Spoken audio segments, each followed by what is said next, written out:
शादी की रस्में ख़त्म हो गई थी। अंत में एक वेडिंग पार्टी ऑर्गेनाइज की गई थी। शादी के कीमती से कीमती तोहफे उन्हें मिले थे, लेकिन माँ ने कुछ अलग ही तोहफा अंजलि को दिया था। माँ ने अंजलि को एक नई बैंक की पासबुक दी और कहा, बेटा, ये सेविंग अकाउंट मैंने तुम्हारे नाम पर खोला है और इसमें 1 लाख जमा कर दिए हैं। माँ ने आगे कहा, मेरी प्यारी बेटी, इस पासबुक को लो और इसे अपनी शादी की उन खूबसूरत यादों की तरह रखो जो तुम्हें ज़िंदगी भर याद रहेंगी।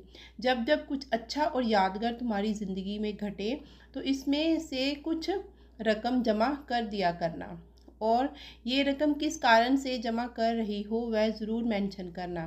पहली राशि मैंने तुम्हारे लिए जमा कर दी है और अब इसे आगे तुम अपने पति के साथ बढ़ाना, और जब कई सालों बाद तुम इसे देखोगी तो तुम्हें पता चलेगा कि तुमने अपने जीवन में एक दूसरे के साथ कितने खुशी के पल जिए हैं।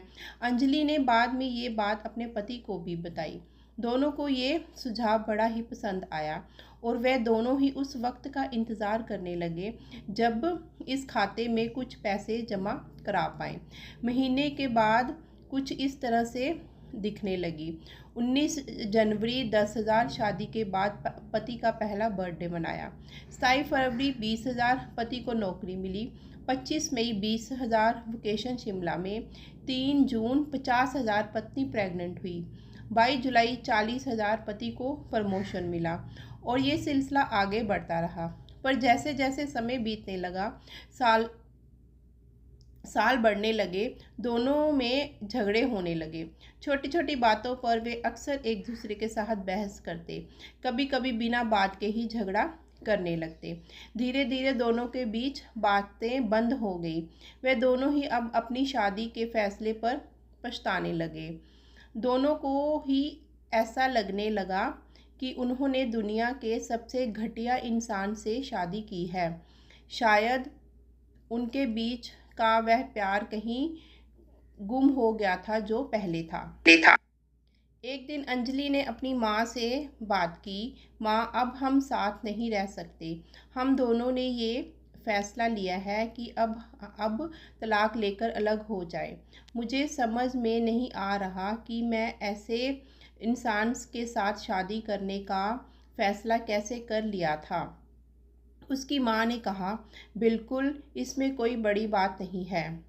तुम वही करो जो तुम्हारा दिल कहता है। अगर तुम दोनों ही साथ नहीं रहना चाहते तो अलग होने में ही भलाई है, लेकिन उससे पहले एक काम करो।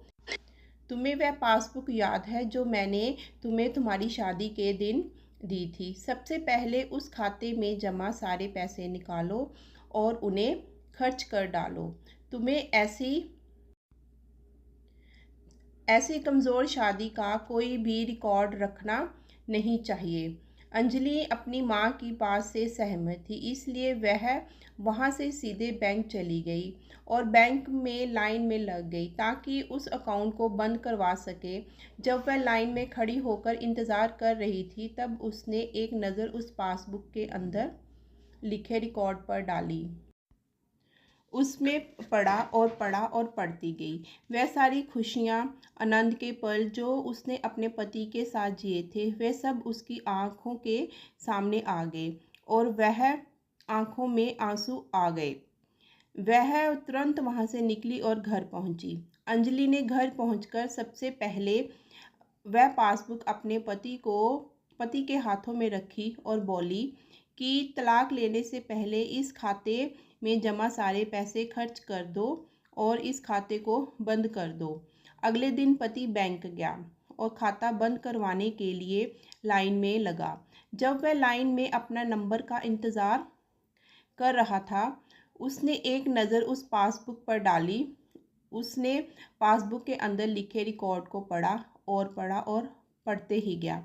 भूतकाल में अपनी पत्नी के संग जिए वह खुशी के पल, वह सुंदर यादें, वह प्यार के पल उसकी नज़रों के सामने किसी मूवी की तरह चलने लगे।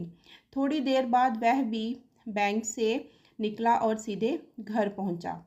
घर पहुंचकर पासबुक उसने अंजलि के हाथों में रखी। अंजलि ने जब उस पासबुक को खोला और देखा, उसमें एक नई एंट्री 10 लाख की थी और उसके कारण के रूप में लिखा था, ये वह दिन है जब मुझे ये एहसास हुआ कि मैं तुमसे कितना प्यार करता हूँ और ये भी कि तुमने मेरी ज़िंदगी में कितनी खुशियाँ लाई हैं। वह दोनों एक दूसरे के गले लग खूब रोए और उन्होंने उस पासबुक को संभाल कर तिजोरी में रख दिया। दोस्तों, ज़िंदगी में गिरना कोई बड़ी बात नहीं है। जब आप किसी के कारण से गिरते हो, उससे उससे ज़्यादा गिरने से पहले आप कहाँ थे, वह याद रखना चाहिए। गलतियों को सुधार कर आगे बढ़ने का नाम ही ज़िंदगी है। तो आपको आज की ये स्टोरी कैसी लगी, मुझे कमेंट बॉक्स में ज़रूर बताइएगा।